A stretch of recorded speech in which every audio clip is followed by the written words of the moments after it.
यानी वो अब अपने आप से बाहर निकलने की शुरुआत कर देते हैं। सब में अलग अलग हो सकता है, इसलिए सबका तरीका अपना अपना होगा, अलग अलग होगा। किसका कोई क्या तरीका है, कोई तरीका किसी का गलत नहीं होगा, यदि वो अपनी वास्तविक स्थिति को स्वीकार करके अब अपने से बाहर निकलने की सोचने लगा है। ये नहीं कह सकते एक व्यक्ति अगर धार्मिकता की तरफ बढ़ गया है तो वो आध्यात्मिक नहीं हो सकता, ऐसा नहीं है। एक व्यक्ति धार्मिकता का पालन नहीं करके भी अपने कार्य क्षेत्र की तरफ सिंसियरिटी से सोचने लग गया है तो ऐसा नहीं कि वो आध्यात्मिक नहीं हो सकता। अपने परिवार की केयरिंग करने का ज़्यादा से सोचने लगा है तो अच्छी बात है।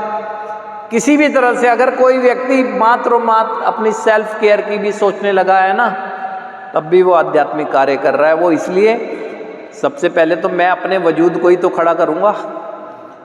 जब अपने वजूद को खड़ा करूँगा तभी कंसर्निंग पार्ट से, है ना। और अगर फैमिली के बारे में सोच रहा हूँ तो तब भी तो पहले मैं अपने को खड़ा करूँगा। और यदि मैं अपने कार्य क्षेत्र के बारे में सोच रहा हूँ तब भी मैं अपने आप को पहले स्टैंड करूँगा। और यदि मैं किसी धार्मिकता के बारे में सोच रहा हूँ तब भी मैं अपने आप का शुद्धिकरण करूँगा।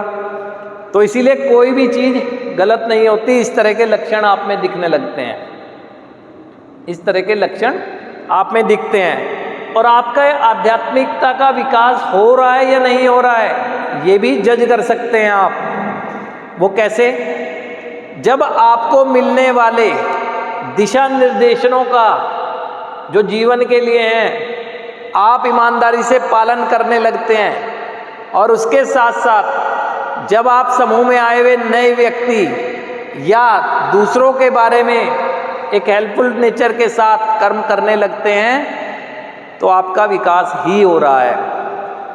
क्योंकि आप अब अपने जीवन निर्माण के लिए मिल रहे दिशा निर्देशों का पालन भी कर रहे हैं, और जैसे मेरा निर्माण हो रहा है अपने अनुभव से दूसरों को कुछ देने की कोशिश भी कर रहे हैं। जैसे 12वां कदम, इन कदमों के परिणाम स्वरूप आध्यात्मिक जागृति होने पर मैंने ये संदेश उन तक पहुंचाने की कोशिश की जो अब भी मेरी तरह नशे की समस्या से निकलने के लिए संघर्ष कर रहे हैं।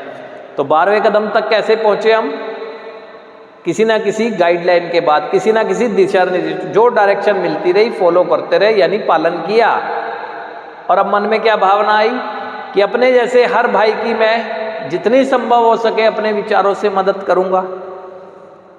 जब आप इस चीज़ों को फील कर लोगे ना कि हाँ ये भी तो मेरे अंदर लक्षण है। अवेकनिंग क्या है? जाग जाना। जागना किससे है? अपनी उस स्थिति से जिस स्थिति में मैं सोया रहा। समस्याओं को देखकर मैं आंख बंद कर लिया करता था तो क्या समस्या समाप्त हो जाती थी?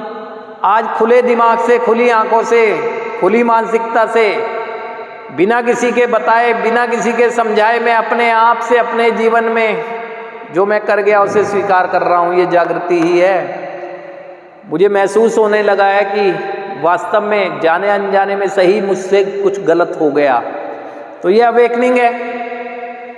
तो अवेकनिंग के बाद आगे बढ़ रहे होते हैं तो वो लक्षण दिखेंगे आपके अंदर। जैसे ही आप जाग जाएंगे तो आप कहीं ना कहीं कंसर्न करेंगे, जो विचार के माध्यम से भी बताया गया है। हो सकता है कि आप धार्मिक रीति रिवाजों में बहुत एक ईमानदारी से, एक दिल से, दिमाग से नहीं, एक दिल से आप जाने लगें, उसे फील करने लगे किसी ईश्वरीय शक्ति के वजूद को।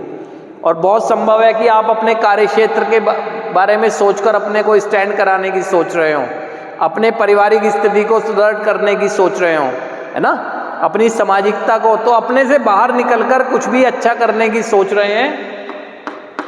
तो ये लक्षण उभरने लगे हैं जिसका विकास करना है, और आप विकास करने लगे हैं। ये बात दर्शा देती है जब आप अपने से बड़ों की या अपने से जो भी आपके शुभचिंतक हैं आपको सही सलाह दे रहे हैं उनकी सलाहों को मानने लगते हैं, और उसके साथ साथ जब आप दूसरों को बांटने लगते हैं अपने आप को, तो ये समझें कि आप विकास कर रहे हैं। ये सारी चीज़ें आपको मोटिवेट करती हैं ऐसे जीवन को जीने के लिए जिसका जो बेस है वो आध्यात्मिकता होता है। इसमें कोई ऐसी बात नहीं है कि आपको समझना, क्योंकि आपके लिए बहुत ये शब्द सुनना एक भारी लगता है कि यार अगर मुझे नशा मुक्त जीवन चाहिए तो मुझे आध्यात्मिक होना पड़ेगा।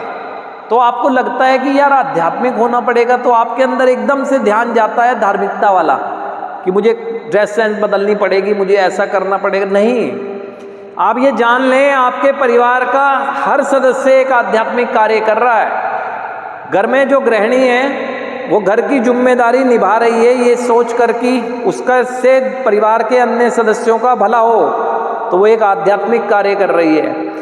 एक अगर परिवार का संरक्षक पिता संरक्षक की भूमिका ईमानदारी से निभा रहा है तो वो आध्यात्मिक कार्य कर रहा है।